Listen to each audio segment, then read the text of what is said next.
அன்பு உறவுகளுக்கு வணக்கம். எல்லோரும் நலமாய் இருப்பீர்கள் என்று நம்புகிறேன். இன்னைக்கு நான் பெருந்தலைவர் காமராஜ் ஐயா அவர்களை பற்றி தான் பேசலான் இருக்கேன். இது தேர்தல் நேரம். நிறைய வேட்பாளர்கள் நிறைய இடங்களில் மக்களை சந்திக்கிற காலகட்டம். நிறைய கட்சிகள் ஏகப்பட்ட வாக்குறுதிகளை அள்ளி தெளிக்கிற காலம். மக்கள் நாம் எல்லாரும் மும்புறமாக ஒவ்வொரு வேட்பாளரையும் நோட்டமிடுற காலம்.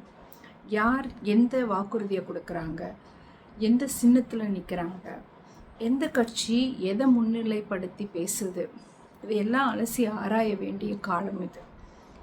இந்த காலத்தில் நம்மளோட ஐயா காமராஜர் அவரோட ஆட்சி காலத்தில் என்னென்ன பண்ணினார்னு நம்ம ஆல்ரெடி டிஸ்கஸ் பண்ணியிருந்தாலும் இந்த ஒரு சில இன்சிடென்ட்ஸை நான் ஷேர் பண்ணுறது மூலமாக ஒரு தலைவர் எப்படி இருந்திருக்கிறார், எப்படி இருக்கணும் அப்படிங்கிறத நாம் இன்னொரு தடவை ரெஃப்ரெஷ் பண்ணிக்க முடியும் நம்ம மைண்டை அப்படின்னு எனக்கு தோணுச்சு. எத்தனை முறை பேசினாலும் சலித்தே போகாத ஒரு டாபிக் இருக்குன்னா அது ஐயா காமராஜரோட புகழை பாடுறது தான். என்னங்க எலெக்ஷன் டைமில் காமராஜர் பற்றி பேசுகிறீங்க, நீங்கள் காங்கிரஸ்காரங்களா அப்படின்னா அதெல்லாம் மலையேறி போயிடுச்சுங்க. இன்னார் இந்த கட்சியை சார்ந்தவர் அப்படின்னு புகழ் பாடுறதை நிறுத்திட்டு இவர் சிறந்த தலைவர், இவர்கிட்ட இந்த குணம் நல்லா இருக்குன்னு நம்ம என்னைக்கு பார்க்க ஆரம்பிக்கிறோமோ அன்னைக்கு தான் இந்த தேசம் முன்னேறும். அவர் இந்த மண்ணின் தலைவர் அப்படிங்கிற ஒரே உரிமையோடு நான் அவரை பற்றி பேச போகிறேன். ஒரு சில இன்சிடென்ட்ஸை உங்கள் கூட ஷேர் பண்ணிக்க போகிறேன். வாங்க ஐயாவை பற்றி பார்க்கலாம்.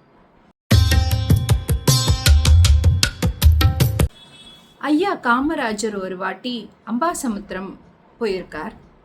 அங்கே ஹரிஜன மக்கள் வாழ்கிற ஒரு பகுதியில் மக்கள் ரோடு வசதி வேணும் அப்படின்னு சொல்லி ஐயா கிட்ட முறையிடுறாங்க. ஐயா சம்மந்தப்பட்ட அதிகாரியை கூப்பிட்டு, என்னப்பா ஏன் இன்னும் இங்கே ரோடு போடலை அப்படின்னு கேட்கும்போது, இங்கே போட முடியாதுங்க, இது பஞ்சாயத்துக்கு உட்பட்ட பகுதி அப்படின்னு சொல்லியிருக்காங்க.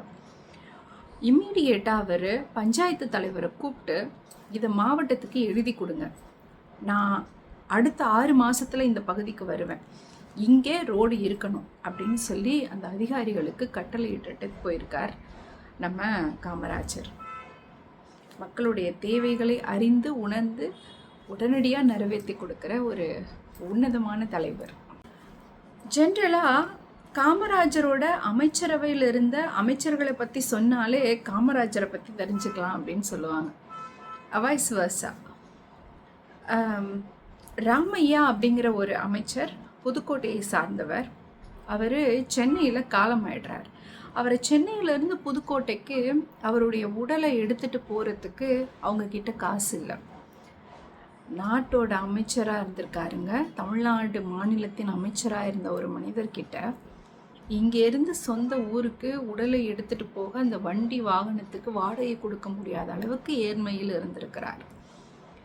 இன்னொரு பெண்மணி அமைச்சர் நூர்தம்மாள் அப்படிங்கிறவங்க கன்னியாகுமரியை சார்ந்தவங்க. தன்னுடைய இறுதி காலத்தில் அனாதை இல்லத்தில் இறந்தே போனார்கள். அவ்வளவு ஏழ்மையை அனுபவித்தவர் அந்த அமைச்சர் பெண்மணி. பாருங்க எப்படி வாழ்ந்துட்டு போயிருக்காங்க அப்படின்னு. ஒரு கேஸில் கக்கன் ஐயா அவர்கள் அமைச்சராக இருக்காரப்போ ஒரு கேஸ் விஷயத்தில் கக்கன் ஐயா குற்றவாளிகளை அரெஸ்ட் பண்ணும்போது காமராஜர் ஐயாவோட தங்கச்சி மகனை, தன்னுடைய சொந்த மருமகனை கைது பண்ணாமல் விட்டுடுறார். உடனே காமராஜர் ஐயா அதை நோட்டீஸ் பண்ணிட்டு நடவடிக்கை எடுத்துட்டு கக்கன் ஐயா கிட்ட வான் பண்ணுறார், இனி இந்த தவறு பண்ணாதீங்க, நீதி நேர்மை நியாயம் அப்படிங்கிறது எல்லாருக்குமானது அப்படிங்கிறத நிரூபிச்சிருக்கார். ஒரு தலைபட்சமாக அவர் நடந்துக்கல பாருங்க. மனுநீதி சோழன் மாதிரி வரலாற்றில் நீதியை நின்று வழங்கியிருக்கிறார் எல்லோருக்கும் அப்படின்னு தான் சொல்லணும். தனக்குன்னா ஒரு நியாயம், அடுத்தவங்களுக்குன்னா ஒரு நியாயம் அப்படின்னு நம்ம ஐயாவுக்கு இருக்க தெரியாதுல்ல. தன்னுடைய நண்பர் தஞ்சாவூர் கும்பகோணத்தில் ஒரு கல்யாணத்துக்கு இவர் அழைச்சிருக்கார். இது நம்ம ஆல்ரெடி நிறைய பேசியிருக்கோன்னு நினைக்கிறேன். இந்த இன்சிடெண்ட் எனக்கு ரொம்ப ரொம்ப ரொம்ப பிடிச்ச இன்சிடெண்ட் அவரோட லைஃப்பில். கல்யாணத்துக்கு வாங்க அப்படின்னு சொல்லி ஒரு சிஎம்மை கூப்பிடுறாங்க. ஆனால் இவர் வந்து என்னாலாம் வர முடியாதுப்பா, எனக்கு நிறைய வேலை இருக்குது அப்படின்னு சொல்லிடுறார். ஆனால் ஆன் டைமுக்கு கல்யாண மண்டபத்தில் போய் நிற்கிறார். அவருக்கு ஒரே ஆச்சரியம், என்னங்க ஐயா வரலன்னு சொன்னீங்க, வந்துட்டிங்களே அப்படின்னு கேட்டப்போ, ஆமாம் நான் வரேன்னு சொன்னால் நீ நிறைய செலவு பண்ணுவேன், பெரிய மண்டபம் பார்ப்ப, எதுக்கு அன்வான்ட் எக்ஸ்பென்ஸ் அப்படின்னு சொல்லி சொன்னாராம். அவர் வந்து சரி வா சாப்பாடு போடு அப்படின்னு சொல்லி காமராஜர் ஐயா கூப்பிட்ருக்கார். அதுக்கு அந்த நண்பர் வந்து பிள்ளைகளை ஆசீர்வாதம் பண்ணிட்டு வா அப்படின்னு சொன்னப்போ, ஏண்டா நான் கல்யாணம் ஆகாதவன், நான் போய் எப்படி ஆசீர்வாதம் பண்ண முடியும், அதெல்லாம் நான் பண்ணக்கூடாது அப்படின்னு சொன்னாராம் அந்த தாயுமானவன். அப்புறம் அரசியல் கட்சிகளில் இப்போ நடக்கிற விமர்சனங்கள் எல்லாம் நீங்கள் ஒரு பக்கம் யோசிச்சு பாருங்கள். அந்த காலத்தில் காமராஜர் ஐயாவுக்கும் ராஜாஜி ஐயாவுக்கும் மனக்கசப்பு இருந்திருக்கு. அதை யூஸ் பண்ணிக்கிட்டு இவரோட ஆதரவாளர்கள் ஸ்டேஜ் ஏறி ராஜாஜி ஐயாவை தாக்கி பேச முயற்சிப்போ கண்டித்து, அவர் பெரியவர், என்ன இருந்தாலும் வயசில் பெரியவர், அவர் அப்படியெல்லாம் பேசக்கூடாது, அவருக்கு என்னை பேசுகிற உரிமை இருக்குது, பேசிட்டு போகட்டும், பெரியவர் தானே அப்படின்னு சொல்லி கண்டிச்சாராம் இளைய சந்ததிகளை. இப்படி தான் பிள்ளைகளை வழி நடத்தணும், இப்படி தான் உருவாக்கணும், திட்டு நல்லா திட்டு, நல்லா எல்லா வேர்ட்ஸையும் யூஸ் பண்ணு அப்படின்னு இப்போ பண்ணிகிட்ருக்கிற இந்த அரசியலை, இந்த அநாகரிகமான அரசியலை அவர் ஒருபோதும் விரும்பாதவர். எங்கேயாவது ஒரு இடத்துல ஒரு தகாத வார்த்தையோ, ஒரு முறையற்ற வார்த்தைகளையோ, முறையற்ற விமர்சனங்களையோ ஐயா வச்சதே கிடையாது.